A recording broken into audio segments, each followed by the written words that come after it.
Parfait. Il n'y a pas un nuage, le temps idéal pour un arc-en-ciel. Si, un arc-en-ciel que nous allons fabriquer. Mais non, pas avec des crayons de couleur. Suivez-moi.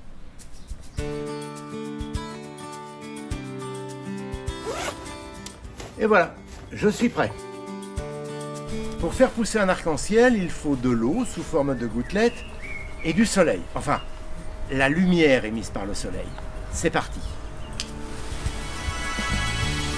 La lumière pénètre dans les gouttes d'eau, se réfléchit côté opposé avant de ressortir à l'air libre.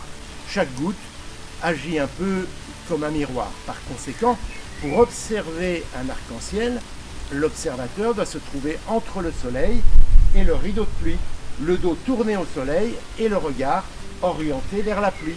Si cet agencement change, l'arc-en-ciel disparaît. La preuve, quand la petite caméra bouge, l'arc-en-ciel n'est plus visible. Allez, on en profite encore un peu. C'est beau.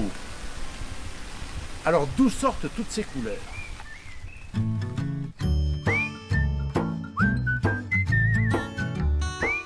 Une goutte d'eau est pourtant parfaitement incolore.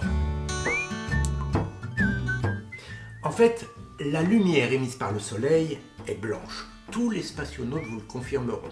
Le soleil qu'ils voient se lever 16 fois par jour à bord de la Station spatiale internationale est blanc et non pas jaune, comme sur les tableaux des grands peintres. Alors nous aurait-il menti? Et voilà le spectre du grand complot qui ressurgit. Eh bien non, vu du plancher des vaches, le soleil est bien jaune et non pas blanc.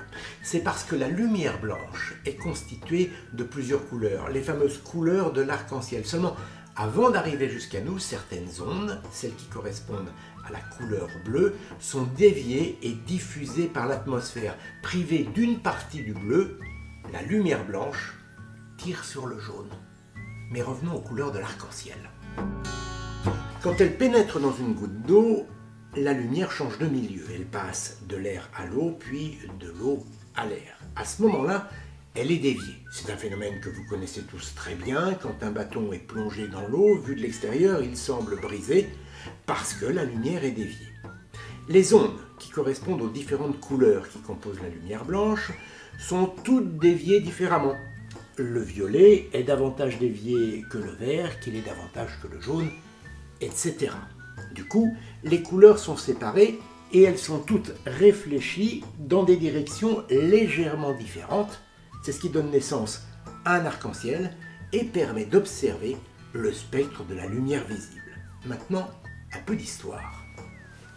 C'est le savant anglais Isaac Newton qui, en 1660, a le premier expliqué le phénomène. Le même qui, un peu plus tard, va formuler la loi de l'attraction universelle en observant, nous dit la légende, la chute d'une pomme. C'est pour cette raison que j'ai accroché son portrait au milieu des pommiers pour situer le personnage plus facilement. Pour illustrer sa théorie sur la composition de la lumière, Isaac Newton s'appuie sur une expérience qu'il réalise en public et qui consiste à faire passer de la lumière à travers un prisme, comme ceci. Mais il a beau faire l'expérience dans un sens ou dans un autre, décomposer ou recomposer la lumière, en 1660, l'idée a un peu de mal à passer dans la population.